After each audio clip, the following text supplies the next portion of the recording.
Welcome to The Explainer. Today, we are breaking down the absolutely wild, multi-decade evolution of multi-level marketing, or MLM. We're going to trace this multi-billion-dollar global industry all the way from those classic mid-century living room Tupperware pitches right up to the digital storefronts operating on our smartphones today. Let's see exactly how the hustle transformed and what it actually means for the modern creator economy. Okay, let's map out our journey. We'll be looking at the evolution of direct sales, global trends and regulation, buyers versus business builders, the flaws of legacy MLM, the brand new digital storefront era, and finally, MLM versus modern alternatives. Kicking things off with the evolution of direct sales, from Tupperware to TikTok. We really have to look at how this industry morphed over nearly a century into a massive global machine. One that, at its peak, generated over $170 billion in retail sales. Let's trace the timeline here. Back in the 1950s, MLM 1.0 was born. Companies like Nutrilite and Amway really formalized this downline concept. So you earned commissions not just on what you sold, but on the sales of the people you recruited. Fast forward to the 80s, and we hit MLM 2.0. Think of those classic living room party plan models that created a massive wave of flexible household income. Then the 2000s ushered in MLM 3.0. We traded paper forms for global internet ordering, expanding markets literally overnight. And finally, we arrive at today's MLM 4.0. It's all about social selling, completely powered by the creator economy. We've gone from knocking on doors to seamless digital sharing. That brings us to global trends and regulation, or the guardrails on growth. Because, as you can imagine, as this model exploded across the globe, regulators definitely started paying attention to shifting consumer demands. Just check out the 2023 U.S. product trends. The products themselves have shifted dramatically. By 2023, intangible services, we're talking insurance, financial software, utilities, they actually edged out the traditional stalwarts, taking the top spot at 33.7%. So, wellness and cosmetics, they aren't the undisputed kings anymore. The industry is diversifying way beyond vitamins and lotions, mostly because digital services require zero physical shipping. It drastically cuts overhead for both the company and the seller. But, that kind of massive, rapid growth definitely brought heavy scrutiny. The industry's legitimacy has always hinged on some really pivotal legal moments. Take the 1979 FTC ruling on Amway. That was a landmark moment that essentially decided the model wasn't an illegal pyramid scheme, but, and this is a big but, only provided that compensation was strictly tied to actual product sales to consumers. The line between a legal business and an illegal pyramid is incredibly razor-thin. Conversely, China's complete ban in 1998 over pyramid abuses really highlights the constant tension worldwide. It's a balancing act between explosive expansion and the strict rules governments need to protect everyday consumers.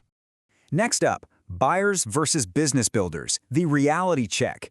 Let's dig into the data and shatter the illusion that everyone involved in these networks is, a full-time entrepreneur aiming for total financial freedom. The reality check is right here in the Direct Selling Association's own numbers from 2023. Out of 6.1 million active sellers in the US, only about 500,000 are actually doing this full-time. Contrast that with a massive group of preferred customers and discount buyers, over 37 million of them. This completely shatters the idea that everyone in a network is a hardcore business builder. The vast majority of folks are simply everyday consumers who signed up just to get a discount on stuff they already like, not to build a massive empire. But what about the financial reality for those actually trying to build a business? We hear those lifestyle promises all the time, right? The luxury cars, the mansions, retiring early. We really need to ask what the actual math reveals about the average participant's success. Does the reality actually match the pitch? $500. A major study in the UK found the mean monthly income for direct sellers was just $500. But here is the massive catch. That is before expenses. Once you factor in the very real costs, like buying the event tickets, the travel, and those mandatory monthly product purchases just to stay active in the system, well, studies consistently show the majority of participants are either just breaking even or actually losing money month over month. So, moving on to the flaws of legacy MLM. Cracks in the foundation. To understand why those net earnings are so shockingly low and why the industry has plateaued in mature markets, we have to look neutrally at the structural problems embedded in this legacy model. The absolute biggest structural flaw is known as inventory loading. This is a highly detrimental practice where distributors are pressured, sometimes subtly, sometimes not so subtly, to buy large amounts of product, not because a retail customer actually wants it, but just to qualify for a bonus or to advance in rank for that month. It's that classic cautionary tale, right? The garage stacked to the ceiling with unsold boxes of stock, all bought on a personal credit card. Ultimately, you're just buying your own bonuses, which entirely defeats the purpose of a retail business. And inventory loading doesn't happen in a vacuum. The legacy model relies on a chain of compounding restrictive practices. First, distributors are often locked into mandatory monthly auto ships. They're forced to buy product whether they need it or not. Second, strict non-compete clauses stop them from diversifying their income with other brands. Third, the complex math of these compensation plans ensures a steep pyramid of uneven earnings. A tiny fraction at the top profits, while the bottom really struggles. And finally, that relentless recruitment pressure always seems to overshadow genuine retail sales. These compounding flaws effectively turn the distributors themselves into the company's most reliable, paying customers.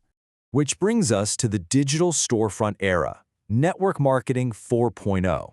Faced with stagnation, some pretty bad PR, and intense regulatory heat, the industry is currently undergoing a massive reinvention, and it's driven entirely by digital tools and shifting consumer habits. Here is exactly how the model survives and adapts to 4.0. Step 1 is the crucial transition away from physical goods to digital products, like fintech apps or streaming subscriptions. This completely bypasses the nightmare of shipping logistics and inventory. Step 2 is utilizing cloud-based personal storefronts. This gives sellers a slick, professional online presence literally instantly. And Step 3 is the loosening of those old, rigid non-competes. Modern sellers can now curate multiple partner brands online under their own personal boutique, giving them ultimate flexibility. The stark contrast between these two worlds is just wild to see.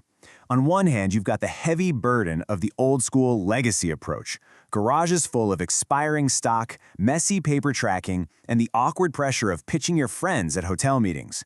On the other hand, Network Marketing 4.0 offers a totally different reality. Zero physical inventory, scalable app subscriptions, and leveraging TikTok or Instagram to reach a global audience 24/7. It completely blurs the line between a traditional distributor and a modern digital creator.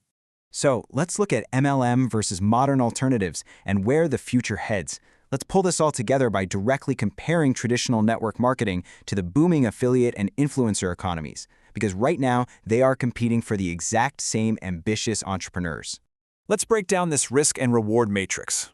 When we look at traditional network marketing, it offers the allure of compounding income from team overrides, but it strictly requires managing a downline. It demands high upfront costs like starter kits, and it gives you very low personal brand control since you're so tied to the MLM's identity. In stark contrast, look at the affiliate and influencer models. They require absolutely zero downlines, which means zero recruitment pressure. They offer low risk, high brand control, and total independence. You get paid for your direct performance and reach, not your ability to duplicate and manage a massive team. As the line between traditional distributor, affiliate, and digital influencer blurs forever, it leaves us with a massive question.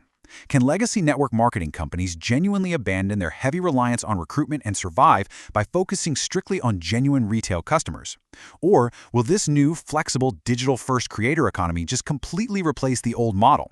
That is the billion-dollar question for the future of social commerce. Thanks for joining me on this explainer. I hope this deep dive helps you expertly navigate the rapidly changing world of the modern hustle.